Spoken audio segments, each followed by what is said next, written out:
All right, so we'll go ahead and get started. Employee engagement. So a lot of people are asking, what is engagement? Hopefully you can all see that still. So a lot of people are asking, what is engagement? Why has this become such a big deal lately? Why are people talking about it? Why does Journey have something that they're starting to push out now that is all the hype about engagement here?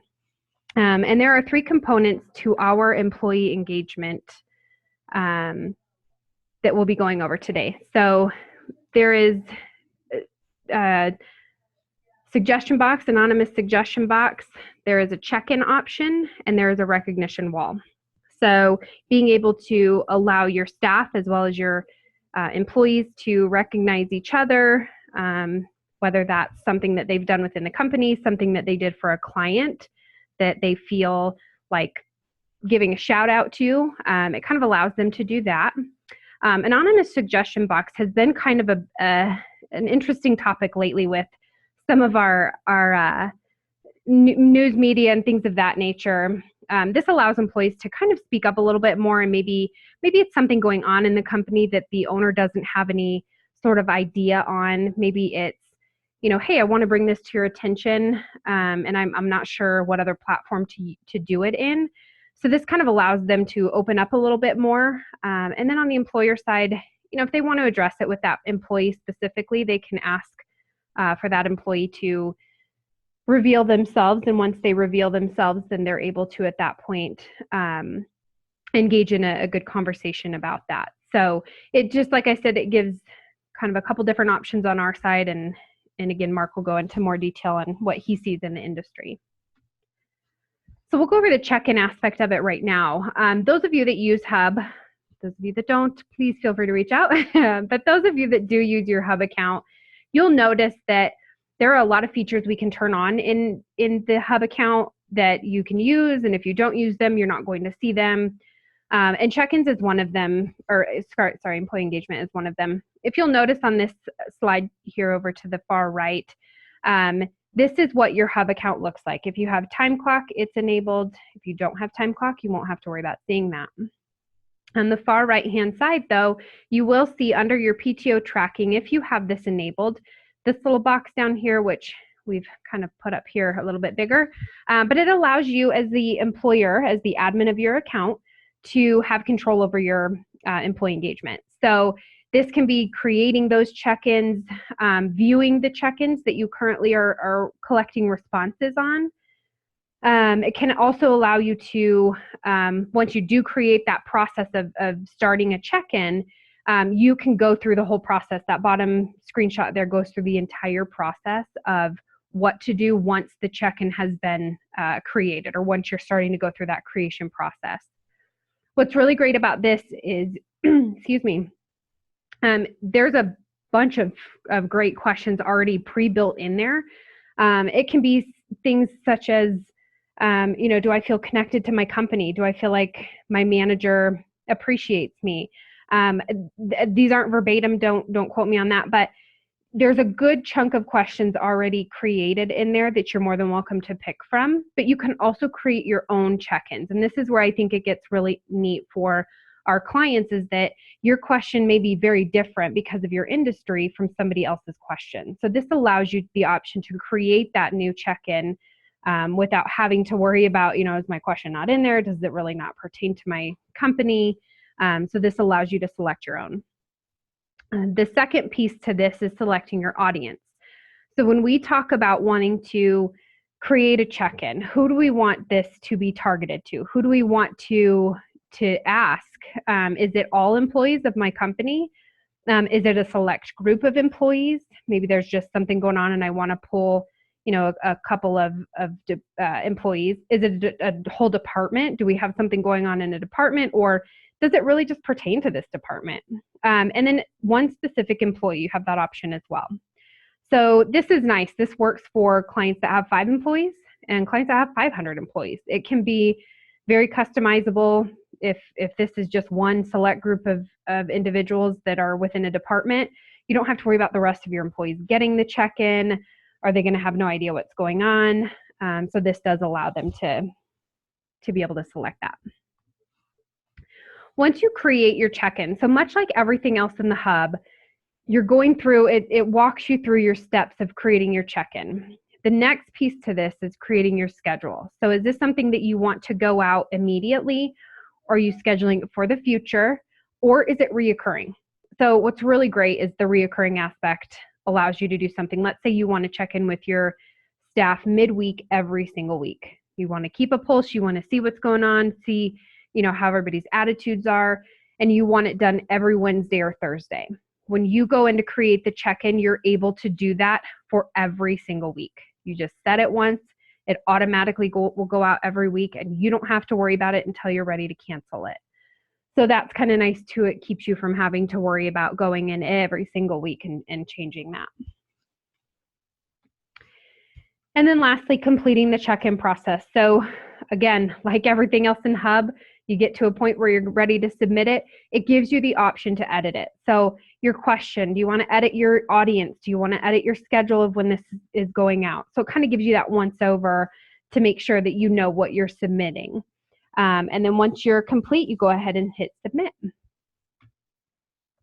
The second piece, obviously, is that management aspect. So how do I know it's out there? How do I know what questions I've asked? How do I know how many responses have been collected? How many have not been collected? And what are the details to that? So this management piece allows you to go in and check on your questions you've asked and check to see what your responses are that you're getting back and how are those working. Second piece is the recognition wall. So again, this is where, and this is a very basic aspect of this, but you can go in and you can elect an employee and say, hey, here's this employee, and you know what, they've just done a phenomenal job. I could do this internally for my staff and say, hey, I've got a staff member who every time a client walks in the door for whatever reason, they're the first one to smile at them and ask them how their day's going. And it's just amazing how far that goes with somebody. So if I want to recognize that staff member for doing something and going above and beyond, it's kind of cool, especially in this day and age. And when you talk about the engagement piece, it's very cool to be able to have that with somebody and to give them recognition. I feel like we probably don't recognize people enough for the good jobs that they're doing. You only hear when they're not doing a good job. So this kind of allows you to flip that switch a little bit and start engaging in a different way. But what's really cool about this too is that employees can recognize one another. So this isn't just about an employer recognizing, it's about employees recognizing them as well. And why not, we call it the feel good. Why not help everybody to have a better day by just giving them a quick little recognition? So the recognition wall allows you to do that. And then lastly, the suggestion box. So again, this is where you really hit on, what kind of options can you put out there and who has control over that? And is it, the question we get a lot, is it really anonymous? And I can tell you it is 100% anonymous. It is something you can see there's an add a suggestion on this box here. And you can keep it incredibly private. And it allows the employer then at that point to ask if they want to show themselves or have a conversation or discuss it more. And so it really, it gives both parties a little bit of leverage there to have a good conversation and maybe bring something up that they may not have brought up before. Just some examples that we kind of did as a joke. You can see on our one screenshot, do we need a bigger disco ball? Should we get another beta fish? So you can see that there's, different ways that you can put them out there and how many comments back and forth have you had with that, whomever has put that out there. So again, I'm not going to spend too much time going into our aspect of things just because this, I really want Mark to be able to focus on kind of where his strong suits are and what he sees in the industry. But for all attendees and anybody that's currently a Journey client, definitely reach out to us if you have any interest in this and or would like a personal demo. We have always said that, it'd be great to be able to do demos like this on a webinar. However, everybody's needs are different. So hopefully you understand why we can't completely get into a full-on demo during a webinar, but please feel free to reach out. Reach out to your payroll specialist. You can reach out to me directly. Any one of us can help get you in a demo and start seeing what this is all about. So this does come with a cost. So please, we can discuss that as well. And again, it's just a simple addition into your Hub account. So I will check. I don't believe that there are any questions that have come in just yet here. So I'm going to go ahead and let Mark, sorry there, don't know if you can hear me, Mark, but I'm going to go ahead and let Mark get going in his selection here. Okay, great. Well, I'm hoping that you all can hear me all right. Am I coming through, Ashley? Yep. Okay, terrific. Yeah.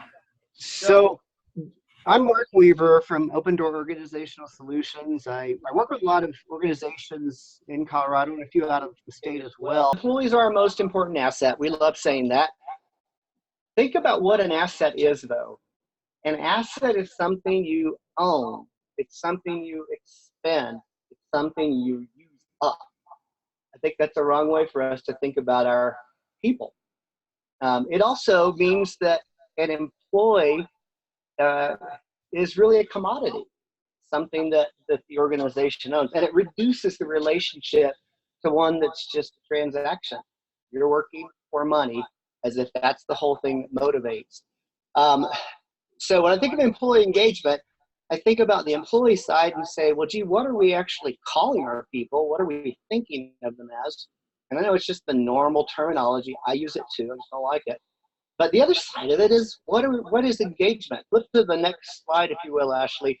Engagement can be into a lot of things. And if you think about it, when you do engagement or culture surveys, you're often asking about perceptions of salary and benefits, working relationships with a team or a supervisor, working conditions and safety, policies, and how everything is dealt with fairly, et cetera, or just overall happiness, a happy place to work. That makes it a little bit interesting. Next slide, please. I have a client who told me recently that if I could find a way to keep her from hiring an entitled employee, she would help me make $1 million. And I laughed because I said anybody can become an entitled employee if we do it wrong. So I've got 3 slides here that I want to throw at you. The first one is this Adams equity theory, and I'm sure all of you have seen this play out. When there is a perception that what we're providing the employee is less than what they're getting out, some people, not all, but some people will pull their performance down to be equitable with what they think they're getting back. It also works if they look sideways to someone else and think, gee, they're making more than me, they're not working as hard as me, or whatever. That's basically Adams equity theory, and that's part of the problem with dealing people in just a transactional way. Because when that's our sole focus, then if the transaction doesn't look equal, sometimes behavior changes. The next slide is my method number 2. Everybody's heard of Maslow and the hierarchy of needs that he defined in his triangle, which is shown there. About his time or shortly after was another behavioral scientist named Herzberg. And Herzberg basically said, well, not so fast. Some of those things aren't actually motivators. Only the things at the top really are. And so he called the things at the bottom hygiene factors. And those were the interpersonal relationships and the policies of the supervisor and even the salary and working conditions. In his view, hygiene factors never motivate. All they ever do is demotivate. So if you've got them wrong, they turn into a negative. If you've got them right, they kind of just disappear. They're cared for, they're taken care of, and you move on to other things. But he also said if you focus on them too much, even if you're doing them right, they become a negative. If you think about hygiene, nobody really comes up to you ever and says, I'm glad you brushed your teeth this morning. I really like the deodorant you're wearing. Flip side, though, if those things aren't taken care of, that's what people notice. And that's kind of what he meant when he called these things hygiene factors. They are at best okay, and at worst a negative. The things at the top of that triangle, though, the achievement, the recognition, actual work itself, responsibility, and the ability to advance. Those are the things that he said actually motivate people. And if you think about some of the things that Ashley just talked about in terms of recognition and you know, some of the tie to the work itself, that's part of what Journey Payroll's providing you the ability to do. And that's really where we need to spend the most of our time. Now, it won't work if the pay is bad and off. It won't work if the supervisors are horrible because those hygiene factors won't be met. But if you get those right, focus on the things that really matter. When we don't focus on the things that matter and we focus too much on those hygiene factors, they become negative. So on the next slide, my third way to create an entitled employee is with employee opinion surveys. Now, this is funny because a lot of companies like to do these things every year, and that's largely because they've been sold that you need to do them every year in order to keep a pulse on what's happening in your culture, whether people are actually engaged and satisfied. But if you think about the things that are typically asked in those surveys, they would all be the things at the bottom of Herzberg's list, those hygiene factors like salary, happiness, and relationships and working conditions. Unfortunately, we don't spend enough time at the top of his list, which would be the motivators. With salary surveys, I actually believe in them. I think they're a great way to start a discussion, to start a conversation. And if they're used to flush out issues and then get them on the table and actually work to improve them, they can be very useful tools. So when I do them, because I sell them as well, but when I do them, I only do them once and possibly a second time for follow-up. And then I'm trying to work with the organization to talk about how to not be a survey-dependent culture, but how to create a culture that's more direct, where people are actually bringing their issues face-to-face, the whole open door concept. So thank you, Ashley. Next slide, please. This is a survey that's done about every 5 years. It pretty much always comes out about the same. When supervisors are asked what are the top job reward factors for employees or themselves, this is their list of top 10. And you'll notice that good wages is number 1. That probably is true for people who have progressed to management and have decided that they want to move into those kind of roles. There's a whole lot of people that aren't management, though. They flip to the next slide, and you see the employee responses. Good wages actually drops to number 5, not even the top 3. The top 3 things are pretty amazing. Number 1 is interesting work. You can make any job interesting if you tie it to a mission. Number 2 is full appreciation, which Journey's system allows you to get in on. And the third is really inclusiveness, meaning being in on things and being involved in decisions that impact your work. Those things are all pretty much free or close to it. If you move to the next slide, part of my point there is that the things that employees want from the job may not be the same thing as their managers. They're largely influenced by their boss. They're largely culture and treatment issues, and they don't cost a lot of money, in many cases free. A whole lot of appreciation, all it costs you is the time to do it. And again, Journey's provided you with an excellent way of being able to do that pretty quickly. So my point with all of this is if we engage people in the wrong things, even the things that we as managers might think, doesn't necessarily get us the result that we want from engagement. We might be engaging people in more and more discussions about the hygiene factors, which are negative, and it doesn't actually do a lot to improve. One of the fascinating things to me about studies of engagement is that if you look at how much the U.S. workforce, meaning companies and organizations, spend on engagement, it approaches about $1 billion a year, billion with a B. And yet, we can't really see any direct tie to an improvement for that expenditure. We do know that the most engaged workforces are the most productive workforces. What we don't seem to know is how to get them engaged to where it actually makes a difference in terms of productivity and the bottom line. So on the next slide then,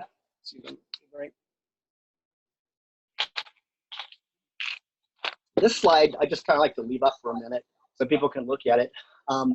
What we're doing is broken. when almost all employees feel like they're not rewarded for productivity increases, something's pretty badly wrong.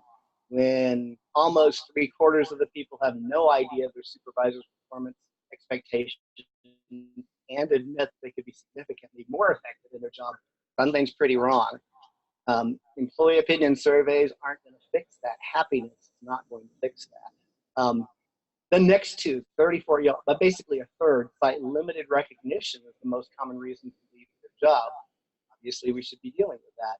About the same amount say that management actually motivates them to perform well, which means 2/3 believe management does not motivate them to perform well. The last two are pretty sad because those have everything to do with how we do performance management. About half of employees say they aren't getting credit for the things they do well, and about half don't have any idea what they actually need to do to improve. And those are the two things that performance management should actually accomplish. So next slide, please, Ashley. So ways to fix this. Those three things at the top of the list that employees like, those things that are largely free, make work interesting. You can do elaborate things like on-the-job training, cross-training, things like that, shadowing, to try to help people get a different perspective than just their little space.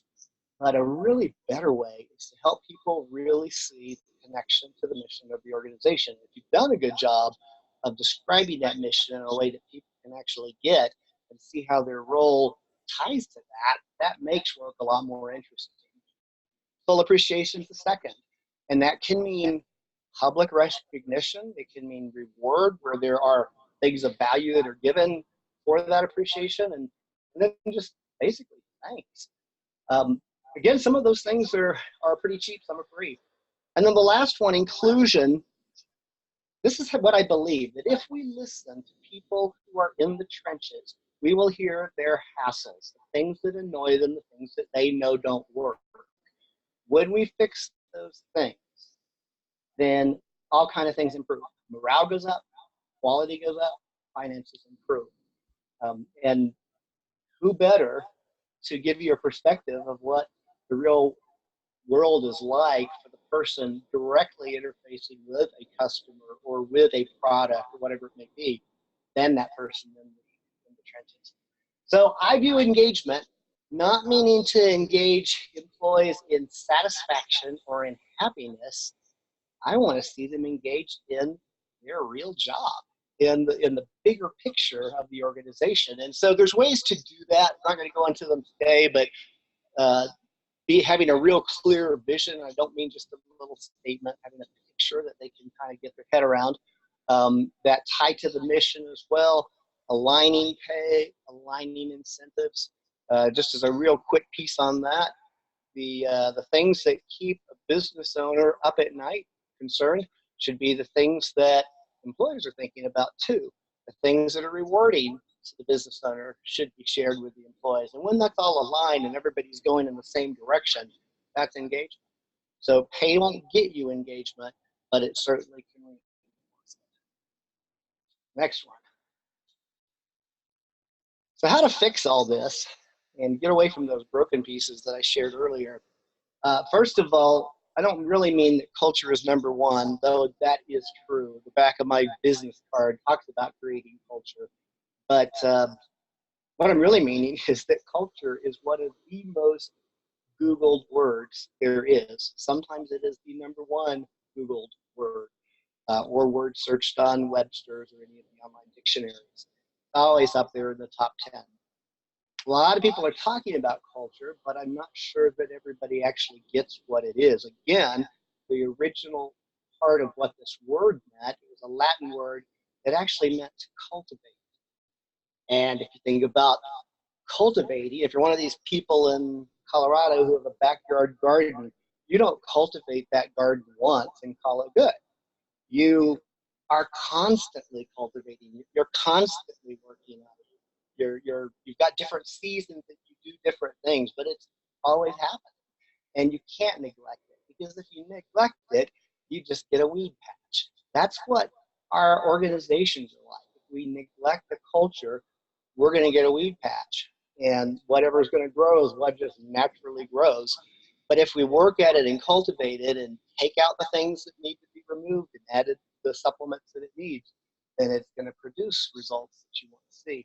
I like to tell business owners that you've got a culture one way or the other, either by intention or default. But whatever is by default means that it erodes to pretty much the least common denominator. Culture can erode if you don't deal with it. The culture itself, I like to think of it as a shared set of values, but also a shared set of norms and a shared set of things you hate and a shared vision and a shared history. That whole sharing of something within a team of people, that's what the culture is. So from a leader standpoint, culture is created by everything you do, say, promote, or allow. If you say a lot about culture, but you behave in different ways and do other things, it erodes really fast. If you tout that you have a wonderful culture, but then you promote somebody who behaves in ways contrary to that culture, it erodes to that as the least common denominator. If you have a great performer in terms of, let's say, sales or some kind of measurable thing, but their behaviors violate your norms and are contrary again to what you say, then the culture erodes to that as the kind of least common denominator.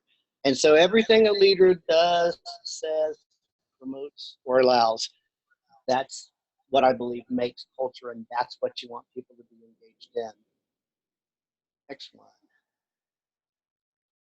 So to fix it again, stop focusing on hygiene factors. Stop focusing so much on salary, relationships, working conditions, supervision, policies, and happiness. Get them right, and then stop talking about them. Again, this would be like a person every day coming up and telling you they're really glad you brushed your teeth. That'd be kind of weird once. Multiple times, it'd be downright annoying, and it would become a negative. It's the same way with focusing on those hygiene factors. Get them right, and then let's move on. Then let's focus on the things that really do matter: the achievement, the recognition, the work itself, that tie to the mission of the organization, piece of the puzzle they can see themselves in terms of the vision, their own responsibility and the potential for advancement. Keep talking about those things, keep focusing on those things, and you get engagement from your team. And the next one. There we go. Okay, you probably noticed those faces and know who they are. To the right is Barbra Streisand. As a kid, I grew up hearing Barbra Streisand music ad nauseum. My dad thought she was the best singer ever had been. Every Barbra Streisand LP there was, we had. Christmas albums, etc. So there was always Barbra Streisand music. Now, Barbra has an interesting voice. If you think about it, she's very nasal. Guy at the bottom, Bob Dylan. I didn't like him when I was a kid because I didn't think he could sing. I have this 22-year-old son who's kind of the retro guy, and he actually likes to listen to Bob Dylan. So music that I avoided as a teenager myself, I get to listen to due to my son. I think that Bob Dylan's a great poet. I think he's got a pretty bad voice, but people buy these records from these two and everything that they've ever done and love it. But what's funny is these will be people's favorite singers. If you ask anybody who their favorite opera star is, most people can't name a single person. Some might be able to name one individual who's famous or was famous or whatever. But by and large, ask people around the office who their favorite opera singer is, and you won't get much of a response. Ask them who their favorite singer is, their favorite rock star, whatever it may be, and they'll come up with people who really don't have nearly the voice that an opera star has. But it's okay. Actually, on this one, I was thinking I was going to be driving, so I had it set up to where it could just spit out the bullets. So just go ahead and hit it about 5 times, and I'll catch up with you. Stop there for a moment anyway. So with these two singers, they have a unique sound. Barbara Streisand doesn't wince when she notices that she's sounding nasal. She has used that all over the place, and it's worked for her. Bob Dylan doesn't gasp when he hears his rasp. It's just his thing, how he sounds. Probably likes it. He may even be trying to sound that way. I don't know. But they've owned their way and made it really, really valuable to them. We can do the same thing as organizations. We can own our unique ways and actually enjoy our organizational quirkiness, if you will. And so however you pay, however you play, however you recruit, evaluate, celebrate, whatever it is, if it fits your culture and you own it, that's who you want to be. Then you recruit and keep people who like that. You don't try to recruit somebody who doesn't like your culture, who doesn't like the way that you do incentive pay or whatever. You want to recruit people who like your way and stay true to that. That's your story. That's your organizational quirkiness. Talk it up. Give people an emotional stake in it and enjoy it. Enjoy it as much as Barbara Streisand probably enjoys her voice and all the riches she's made off of it. All right, Ashley, next one. Oh, yeah, by the way, your best team members, when you do that, will be reluctant to leave. And the reason is because they know they can't find what they have with you anywhere else because you're unique. When we try to be generic and we try to imitate a different organization, we can lose those people because it starts changing from the way it was that they liked and it's just like everyone else, even if our motives are good in that. So again, keep it unique and you engage people in that, and they're reluctant to stay because they can't find anything else like you're in. Next one. So in other words, don't do anything generic. Stay true to who you are, both as an organization and as yourself, and then kind of listen. Listen to what you sound like. Listen to what the talk is like in your organization. That's your organizational voice. Use it. Stay true to it, and enjoy it. Next one. So there's this issue with consistency. We'll state that we have a culture, we value certain things, and inevitably deviations happen that you don't really want, that don't represent you.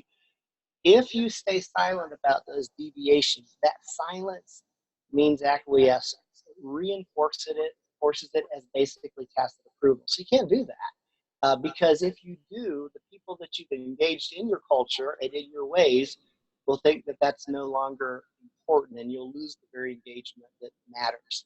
So when the deviations happen, you've got to address them quickly. You've got to learn from them and then just refocus back on the things that actually are important.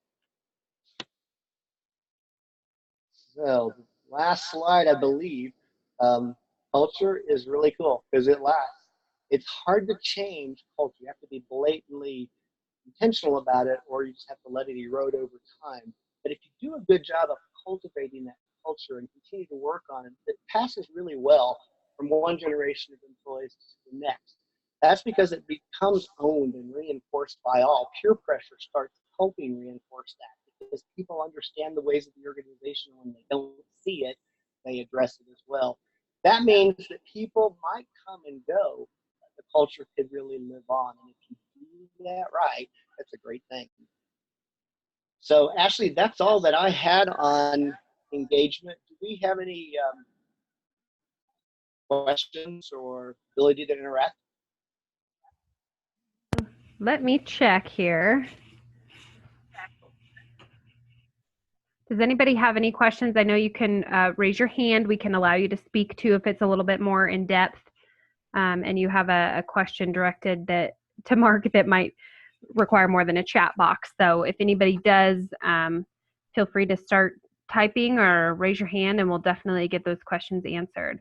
And thank you, Mark, for your presentation. We definitely really appreciate that. And Mark's contact info is on the page there. So feel free, I would assume, Mark, they're free to reach out to you if they would like to meet with you and maybe discuss some things about their business. I'll do coffee with anybody. There is one chat. Is that anything we need to respond to? There was one about the echo. Okay, maybe that's it. Yep. But that doesn't look like anybody has any questions right now. So All right. Well, I sure enjoyed talking with you all. Well, thank you, Mark. We enjoyed it as well. And thank you, everybody, for taking the time out of your day to join us. And again, any follow-up questions can come to ourselves here at Journey, Mark at Open Door, or feel free if anybody is looking for his contact info down the road. We do have it here at Journey. We have a really close relationship with Mark. So anybody needs an intro, I'd be happy to do that for you. Wonderful. Well, thank you, Mark. I appreciate your time. Thank you. All right, everybody, have a great day. Bye.